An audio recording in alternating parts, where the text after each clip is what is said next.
आज यहां से एक नई सीरीज की शुरुआत हो रही है।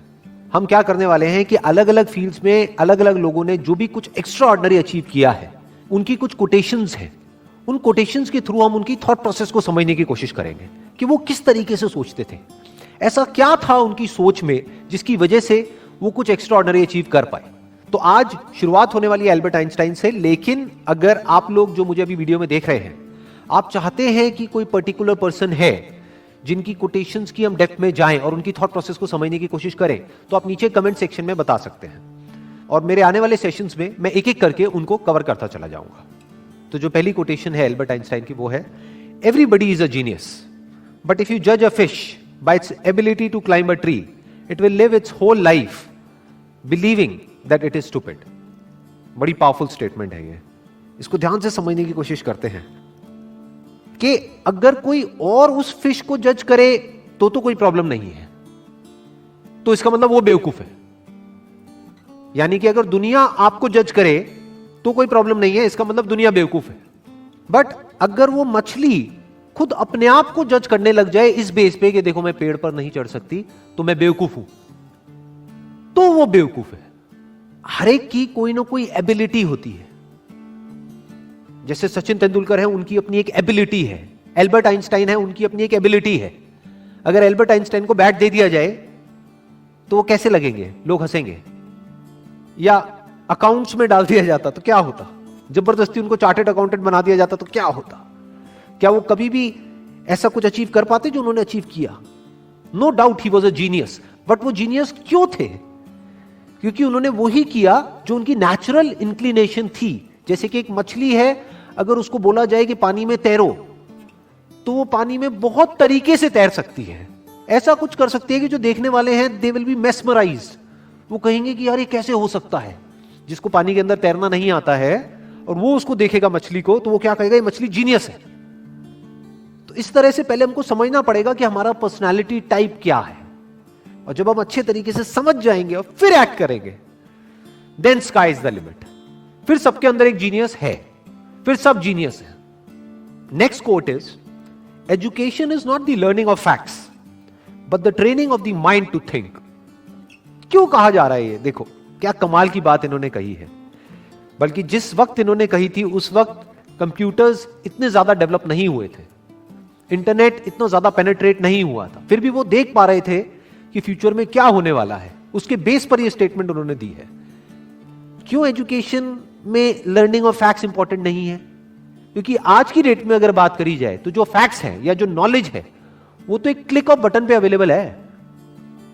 मतलब अगर एजुकेशन का मतलब यही है कि स्कूल जाओ, कॉलेज जाओ और जो बुक्स में लिखा है उसको रट लो और अपने यहां पर फीड कर लो, तो इसकी जरूरत क्या है? वो तो ऑलरेडी मोबाइल में है। जो बुक्स में लिखा है अगर उसको आपने रट भी लिया और यहां पर फीड भी कर लिया, तो अगर उसको रिट्रीव करना है तो कैसे करोगे? अपने आप से एक क्वेश्चन पूछना पड़ेगा, तभी तो वो याद आएगा और आप बोल दोगे। बट यही काम अब अगर क्वेश्चन पूछ करके ही आंसर आना है, तो वो क्वेश्चन तो आप यहां पर भी पूछ सकते हो मोबाइल में। आप इससे पूछोगे, हाँ भैया बताओ ये क्या है, वो क्या है, इस क्वेश्चन का आंसर क्या है, तो ये मोबाइल ही दे देगा ना आपको आंसर। और जितनी मेमोरी इसके अंदर फीडेड है, जितनी नॉलेज एक मोबाइल के अंदर फीडेड है, जितनी नॉलेज गूगल में फीडेड है, क्या उतनी नॉलेज हम अपनी ब्रेन में फीड कर सकते हैं? तो हमारी ब्रेन, अगर हम एजुकेशन को सिर्फ इतना ही समझते हैं कि एजुकेशन का मतलब कि फैक्ट्स को यहां पर फीड कर दिया जाए, तो हमारी ब्रेन इससे बहुत पीछे ही रहेगी, चाहे हम जितना मर्जी डेवलप कर लें। तो वो एजुकेशन किसी काम की नहीं है। तो व्हाट इज रियल एजुकेशन, ये समझना बहुत जरूरी है। क्योंकि अगर हम इसको नहीं समझते तो हम ऐसे लोग अपने एजुकेशन सिस्टम से निकालेंगे जिनके अंदर फीडेड तो बहुत कुछ होगा, बट उनको यही नहीं पता होगा कि सोचते कैसे हैं। यहां पर दो बातें करी जा रही है। एक है education is not the learning of facts. Number one, learning of facts important क्यों नहीं है? Education is not the learning of facts. Why learning of facts is not that important? Because all the facts, all the knowledge, all the information is already available on the internet. अगर उसको यहीं पे store करने का नाम education है तो ये तो किसी काम की नहीं है। वो तो ऑलरेडी स्टोर्ड है आपके मोबाइल में। जब यहां पे स्टोर्ड है तो यहां पर क्यों स्टोर कर रहे हो दोबारा से? As simple as that, number one. Number two, but the training of the mind to think, कि बच्चों को यह सिखाया जाए कि सोचते कैसे हैं और सोचना क्यों जरूरी है, क्योंकि लाइफ में जो भी प्रॉब्लम्स है, जैसी भी प्रॉब्लम्स हैं, उसका सॉल्यूशन कैसे निकलता है? सोच करके निकलता है। मेमोरी से नहीं निकलता है, गूगल से नहीं निकलता है, फैक्ट से नहीं निकलता है, नॉलेज से नहीं निकलता है। उस नॉलेज को यूज कैसे करना है उससे निकलता है। अगर मेमोरी से या बुक्स से सॉल्यूशन निकलता तब तो कोई प्रॉब्लम ही नहीं थी। किसी को पैसा कमाना है, इतनी सारी बुक्स हैं, पढ़ लो, निकल गया सॉल्यूशन। उससे नहीं निकलता है।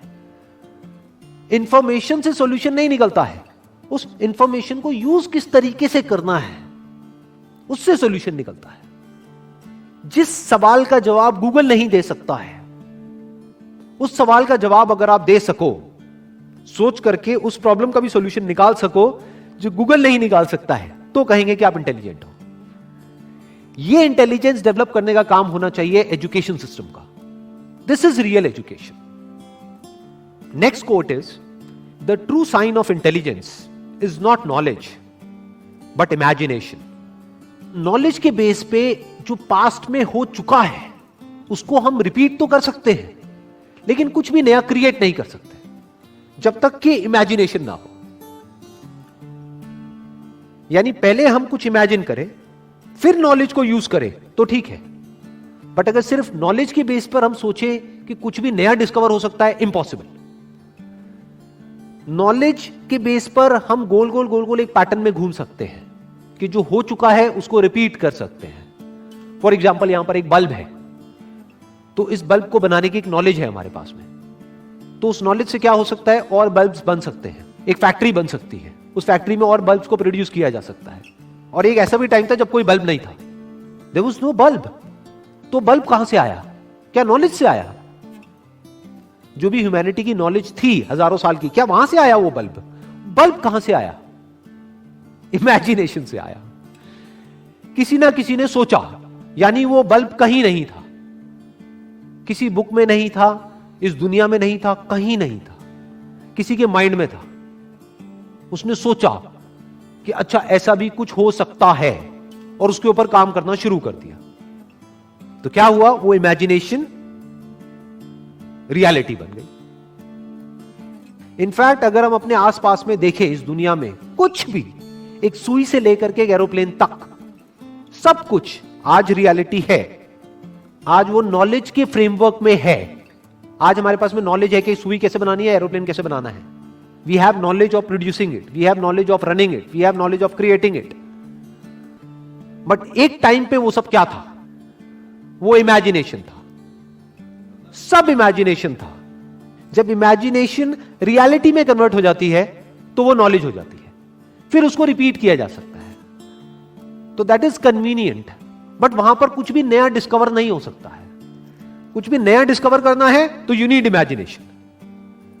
जैसे एक तरफ से व्हील डिस्कवर हो गया, एक तरफ से लगेज डिस्कवर हो गया, अब यहां पर इमेजिनेशन की जरूरत है। क्या लगेज उठाने में दिक्कत आ रही है?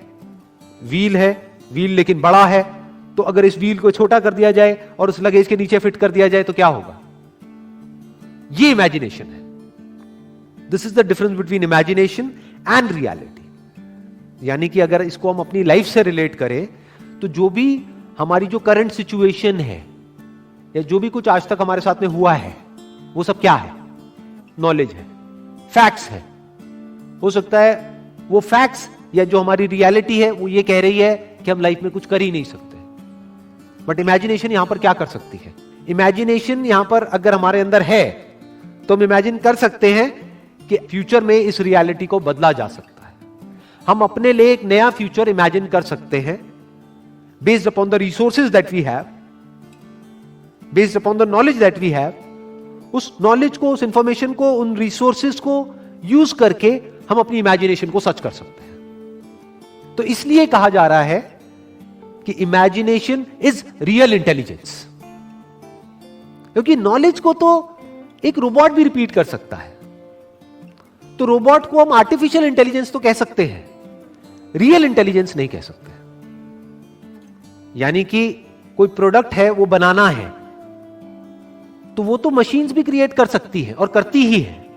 एक रोबोट भी बना सकता है, लेकिन कुछ ऐसा है जो रोबोट नहीं कर सकता, जो हम ही कर सकते हैं। That is real intelligence, that is human intelligence. तो ये कुछ कोटेशंस थी एल्बर्ट आइंस्टाइन की, जिसको आज हमने डीपली समझने की कोशिश करी है। अगर इसके अलावा आप चाहते हैं कि कोई और पर्सन भी है जिन्होंने कुछ एक्स्ट्राऑर्डिनरी अचीव किया है किसी भी फील्ड में, और उनकी भी कोटेशंस की हम डेप्थ में जाएं, तो आप नीचे कमेंट सेक्शन में बता सकते हैं। तो मेरे आने वाले सेशंस में मैं एक एक करके उनको कवर करता चला जाऊंगा। Wish you all the very best. Thank you so much.